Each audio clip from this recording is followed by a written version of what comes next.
नमस्कार दर्शक बंधु मु प्रदीप आपण मानक स्वागत करुच्ची आजिर आउ एक नुआ भिडियो तो दर्शक बंधु जितेबले आपण मैंने टंका इन्वेस्टमेंट करने कथा भावुंट आपण मैंने निजर टंका को कौन सी गोटे स्कीम रे जाकि सेविंग करने चाहूँगी ताहले वर्तमान आपण मानक पाखरे बहुत सारा ऑप्शन रही आपण मैंने बैंक पोस्ट ऑफिस एमिति की विभिन्न प्रकार ऑफलाइन बा ऑनलाइन ले प्राइवेट संस्था मानक आपण मैंने टंका रखापी चिंता करुवे किंतु जितेबाला आपण मैंने टंका रखुंट सर्वप्रथमे आपण मानक मनरे गोटे प्रश्न रहा दरकार जे जितेबाला आपण मैंने कौन सी स्कीम रे टंका रखिबे से स्कीम रे आपण मानकु केते बेनिफिट मिलिबो ता सहित आपण मानकर जो टंका सेटा केते परसेंट आपण मानकर सिक्योर बा सेफ्टी रहिबो।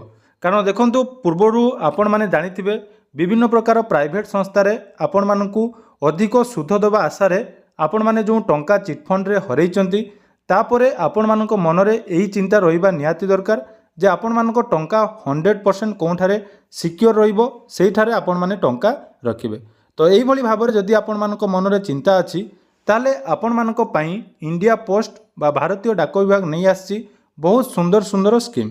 तेणु पोस्ट ऑफिस रे जेतेबेले आपण माने खाता खोलिबे खाता खोलला परे आपण मानकु सेही खाता रे विभिन्न प्रकार सेविंग स्कीम रहिछि एवं सही स्कीम रे आपण मानकु मध्य बहुत सुंदर सुंदर सुध मिलुछि ता सहित आपण मानक टंका जाकि 100% सिक्योर होई रहउछि।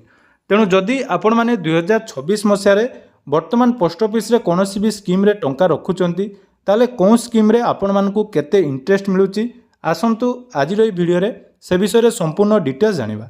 ता पूर्वरु जदि चैनल को प्रथम दर विजिट करचंती वीडियो को लाइक करिवे चैनल को सब्सक्राइब करबा सहित पाखरे थिबा बेल आइकन को क्लिक करी ऑल सेट करदेवे। तो पोस्ट ऑफिस रे वर्तमान पिलाटीए जन्म हलवा ठारू वयोज्येष्ठ व्यक्ति जमीती कि सीनियर सिटीजन को पाई मध्य बहुत सुंदर सुंदर स्कीम रही। आपण मानक घरे जदि छोट झीलटीए रही एवं तार बयस 10 वर्ष रु कम रही ताहले आपण माने सुकन्या समृद्धि योजना रे जाकि टंका इन्वेस्ट करि परिबे एवं जोंथरे आपण माने 15 वर्ष टंका रखिले आपण मानकु निज जमा राशि 3 गुण टंका रिटर्न मिलिबो। ठीक से भली विभिन्न प्रकार fix deposit monthly income scheme आपण मानकर आरडी स्कीम यही भली बहुत सारा स्कीम रही। तेणु आसंतु सबू स्कीम रे वर्तमान आपण मानकु केते केते इंटरेस्टेड मिलुची से विषय रे डिटेल्स जानिबा। तो post office saving bank scheme रे जो इंटरेस्टेड एवं मैच्योरिटी वैल्यू रो टेबल रही एथिरे आमे डिस्कशन करबा जे 1/1/2026 अर्थात जनवरी 1 रु 31 मार्च पर्यंत वर्तमान पोस्ट ऑफिस रे मिलुथबा समस्त स्कीम रो इंटरेस्टेड एवं तार केते वर्ष रही आपण मानकर मैच्योरिटी वैल्यू। प्रथमे देखंतु सबुठारु हाईएस्ट इंटरेस्टेड प्रदान करथुबा पोस्ट ऑफिस रो best scheme senior citizen saving scheme जोंथिरे आपण माने 5 वर्षर गुटे फिक्स डिपोजिट करि परिबे एवं तार वर्तमान जो सुदर हार रही जोटा कि 8.2% अर्थात समस्त बैंक रे जो सीनियर सिटीजन सेविंग स्कीम बा सीनियर सिटीजन मानक पई जो आपण मानकर इंटरेस्टेड रही ता तुलन में पोस्ट ऑफिस आपण मानकु बहुत जाकि अधिक इंटरेस्ट प्रदान करुच्ची। सेकेंड रही सुकन्या समृद्धि योजना अकाउंट बा को जहाँ को आम एसएसए अकाउंट बोली कहूँ जो थे आपण मैंने जन्मरू 10 वर्षर झील नाम सुकन्या समृद्धि योजनार अकाउंट ओपन कले आपण मानकु 8.2% जाकि इंटरेस्ट प्रदान करा जिवो। या सहित देखंतु तार परवर्ती स्कीम रही एनएससी बा जोटा को आम कहूँ national saving certificate Etah Madhya one type of आमर फिक्स डिपोजिट रहिबो। तेणु एथिरे 5 वर्ष पई आपण माने डिपोजिट कले आपण मानक डिपोजिट उपरे आपण मानकु 7.7% सुध प्रदान करा जाउची। तापर आसला किसान विकास पत्र जो योजना रे आपण माने जेते भी टंका फिक्स रखिबे ता आपण मानकर 9 वर्ष 7 मास रे डबल हे जिवो। तेणु मिनिमम 1000 टंका रु आरंभ करी मैक्सिमम आपण माने जेते टंका भी पोस्ट ऑफिस रे किसान विकास पत्र योजना रे फिक्स डिपोजिट रखिबे ताहा आपण मानकर 9 वर्ष 7 मास रे डबल हे जिवो। तापर आसला 5 ईयर टीडी जोटा को आम फिक्स डिपोजिट कहूँ जदि पोस्ट ऑफिस रे आपण माने 5 वर्ष पई आपण मानक टंका फिक्स डिपोजिट करूचंती ताले एथिरे आपण मानकु 7.5% इंटरेस्ट मिलुची।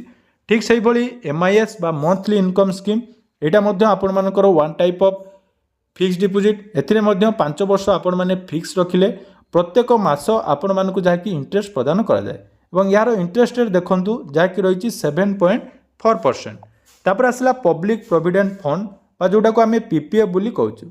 तो पीपीएफ पर मुझे डिटेल्स डेडिकेटेड वीडियो बनई ता आपण मैंने निहाती डिस्क्रिप्शन में लिंक देदेवी देखिए जदि आपण मान घरे गोटे छोट पुओ पिलाटी अच्छी ता नाम पीपीएफ अकाउंट आपण मैंने जदि 15 वर्ष ओपन करुँच आपण मैंने केते टंका पाई परिबे जोटा कि 39 लाख टंका पर्यंत आपण मानकु रिटर्न मिल पारिबो। तार डिटेल्स डेडिकेटेड वीडियो आपण माने डिस्क्रिप्शन में पाइबे। तापर देखंतु रही 3 ईयर टीडी बा जोटा कि आमर 3 वर्षर फिक्स डिपोजिट एठी आपण मानकर 7.1% इंटरेस्ट रोची जोटा कि आपण माने पोस्ट ऑफिस रे करि पारिबे। ठीक सही भली 2 वर्ष एवं 1 वर्षर टीडी अकाउंट जदि आपण माने पोस्ट ऑफिस रे ओपन करिवे एथिरे मध्य आपण मानकर इंटरेस्ट रेट जोटा कि रहइबो 7.1% रु 7% रहइबो।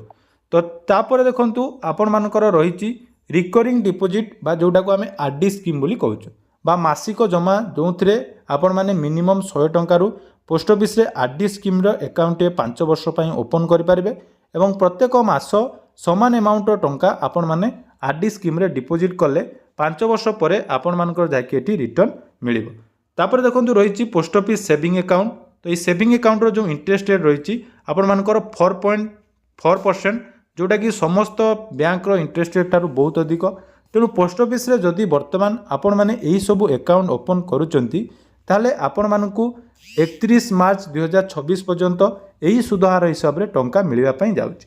या सहित पोस्ट ऑफिस रे आपण मानकु विभिन्न प्रकार पॉलिसी जेमिति कि पीएलआई आरपीएलआई ता सहित आईपीएबी रे बहुत सारा एक्सीडेंटल इंश्योरेंस मध्ये मिलुची। तेणु वर्तमान जदि आपण माने टंका इन्वेस्ट करिया पई चाहुचंती ताहले आपण मानको पई बेस्ट रही पोस्ट ऑफिस। तेणु पोस्ट ऑफिस रिलेटेड जो सब वीडियो आपण मानको दरकार मु आपण मानको डिस्क्रिप्शन ले मध्ये लिंक दे देबी। प्राय सब वीडियो रो डिटेल्स वीडियो आपण मानको सहित शेयर करची। या सहित जदि आपण माने पोस्ट ऑफिस रे अन्य कोनोसी स्कीम विषय रे डिटेल्स जानिया पई चाहुचंती ताले कमेंट करंतु। यार परवर्ती वीडियो रे आमे गुटे स्कीम विषय रे डिटेल्स अपडेट जाकी जानिबा।